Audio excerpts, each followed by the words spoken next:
बेशरम मॉडर्न सास। गीता एक गांव की लड़की है और उसकी शादी शहर में विपुल से हो जाती है। गीता की सास सविता बहुत पढ़ी लिखी और मॉडर्न महिला है। शादी के कुछ दिन बाद गीता, तुम आज शाम को तैयार रहना, हम डिनर बाहर ही करेंगे। इसकी क्या जरूरत है जी, मैं घर पर ही खीर पूरी बना लूंगी। अरे नहीं, खीर पूरी वाला डिनर नहीं, हम कुछ साउथ इंडियन और चाइनीज खाएंगे। ठीक है, मैं तैयार होकर आपसे मिलूंगी। विपुल अपने ऑफिस चला जाता है। अरे बाप रे, ये क्या खाना होता है? हमारे गांव में तो मैंने कभी ऐसे नाम भी नहीं सुने। चलो शाम को जाकर देख लूंगी। शाम को विपुल आता है और गीता विपुल के सामने आकर खड़ी हो जाती है। देखो जी, आपके आने से पहले ही मैं तैयार होकर बैठी हूँ। अरे ऐसे कौन तैयार होता है?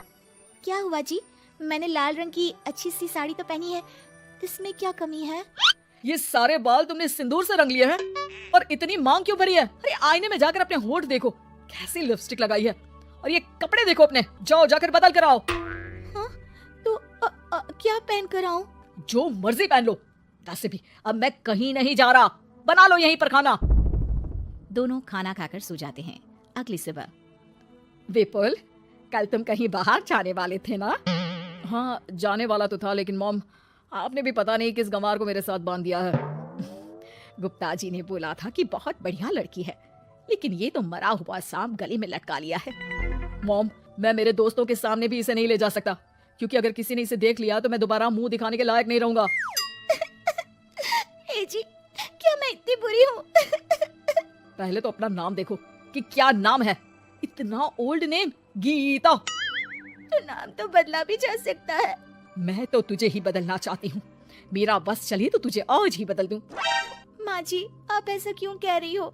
अरे चल हट गंवार कहीं की, खबरदार अगर मुझे माँ जी कहा तो। अभी तो मैं इतनी हॉट और जवान हूँ और तूने मुझे बुढ़िया बना दिया। माँ, मैं तो ऑफिस जा रहा हूँ, थक गया इससे। विपुल ऑफिस चला जाता है और सविता शाम को अपने कुछ कपड़े गीता को देती है। गीता, आज तुम्हें आखिरी मौका दिया जा रहा है, अगर तुमने कोई गड़बड़ की तो मैं तुम्हें घर से निकाल दूंगी। ये कपड़े पहनकर बाहर आ जाओ। ये तो जींस है माँ जी। हाँ तो क्या हुआ, पहन ले। गीता जींस पहन लेती है, लेकिन वो उन कपड़ों में बहुत ज्यादा असहज महसूस करती है। आज मेरे साथ बाहर चल, तुझे शहर के तौर तरीके सिखाऊंगी, लेकिन ध्यान रहे कि जैसा बताऊं ऐसा ही करना है। सविता गीता को लेकर मैकडी पहुंच जाती है और वहाँ 2 बर्गर मंगाती है। माँ जी, ये क्या है? माँ जी नहीं मॉम, बर्गर है ये, चुपचाप खा लो, मेरी बेइज्जती मत कराओ। और जींस को बार बार पकड़ क्यों रही हो, और इस टॉप को नीचे क्यों खींच रही हो? मत करो ऐसा, नहीं तो सब समझेंगे कि तुमने ऐसे कपड़े पहली बार पहने हैं। गीता बर्गर को हाथ से तोड़कर खाने लगती है। सविता गुस्से में वहाँ से आकर कार में बैठ जाती है। गीता भी पीछे पीछे आती है। मॉम, क्या हुआ? मैंने तो कुछ भी नहीं किया है। चुपचाप गाड़ी में आकर बैठ जाओ। सविता गीता को लेकर घर आ जाती है। अगले दिन गीता, मेरे कुछ फ्रेंड्स आने वाले हैं, तुम किचन में जाकर तैयारियां करो, और भगवान के लिए आज ऐसा कुछ मत करना कि मेरी नाक कटा दो। मैंने भी ये शॉर्ट्स पहने हैं, तुम भी अच्छे कपड़े पहन लेना। सविता के फ्रेंड्स आ जाते हैं और गीता तैयार होकर नाश्ता हाथ में लेकर बाहर आती है। इस कमार ने ये क्या पहन लिया? गीता ने एक शादी वाला लहंगा पहना है और वो उसको संभाल नहीं पा रही है, जिसकी वजह से वो नीचे गिर जाती है। सारी फ्रेंड्स हंसने लगती है। सविता ने गीता को कस के 2 थप्पड़ लगा दिए और उसे हमेशा के लिए घर से निकाल दिया। मैंने आज गीता को उठाकर घर के बाहर फेंक दिया है। अब किसी मॉडर्न, समझदार और पढ़ी लिखी लड़की से शादी कर लो बेटा।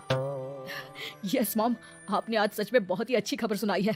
मैंने तो न्यूज़पेपर में ऐड भी दे दिया है, पढ़ी लिखी मॉडर्न लड़की शादी के लिए तुरंत संपर्क करे। और माँ, वो खूबसूरत भी तो होनी चाहिए। डियर सन, मैंने उसमें सब कुछ लिख दिया है। सविता और विपुल बहुत खुश होते हैं। न्यूज़पेपर के इश्तिहार के बाद बहुत सारी लड़कियों ने विपुल को कांटेक्ट किया। विपुल, तुझे पूरा 1 महीना हो गया है, इतनी सारी लड़कियां आ रही है, तो किसी को फाइनल पसंद क्यों नहीं कर लेता? मॉम, मैं कुछ बेहतर की तलाश में हूँ। वैसे आप फिक्र ना करो, आज भी एक लड़की मुझसे मिलने आने वाली है, अगर पसंद आ गई तो मैं उसे घर ले आऊंगा। विपुल लड़की से मिलने चला जाता है। कैफे में विपुल जाकर बैठ जाता है और देखता है कि बहुत ही खूबसूरत लड़की नैना सामने से आ रही है। हेलो। हाय, माई सेल्फ नैना। दोनों खूब सारी बातें करते हैं और विपुल को नैना पसंद आ जाती है। वो उसे घर लेकर आ जाता है। मॉम, जल्दी बाहर आओ, देखो तो मैं तुम्हारे लिए एक मॉडर्न बहू ले आया हूँ, जो बहू कम आपकी फ्रेंड ज्यादा रहेगी। अरे वाह, तो फाइनली तुझे लड़की पसंद आ ही गई। हाँ मॉम, पसंद क्यों नहीं आती? पढ़ी लिखी है, मॉडर्न है, बाहर घूमने में परफेक्ट है और ड्रेसअप का सलीका भी पता है उसे। तो फिर शादी की तैयारियां शुरू की जाए। ओहो मॉम, मुझे वो सब नहीं करना है। बैंड बाजे एंड ऑल। कोर्ट में चलकर कोर्ट मैरिज कर लेते हैं ना। ठीक है डियर, मुझे कोई प्रॉब्लम नहीं है। सविता कोर्ट में ले जाकर विपुल और नैना की शादी करा देती है। शादी के कुछ दिन बाद मैं तो बहुत खुश हूँ। मेरे सारे फ्रेंड बहुत तारीफ करते हैं कि वाइफ बहुत ज्यादा मॉडर्न है। ऐसा लगता है जैसे फॉरेन से आई हो। सिर्फ ये मॉडर्न है, लेकिन इससे कुछ भी काम नहीं आता बेटा। घर का सारा काम मैं करती हूँ, खाना भी मैं बनाती हूँ। ये तो बस मेकअप में ही लगी रहती है। मॉम, आप मेरी नैना के लिए कुछ भी मत बोलिए। अगर उसे खाना बनाना नहीं आता तो क्या हुआ, फोन चलाना तो आता है।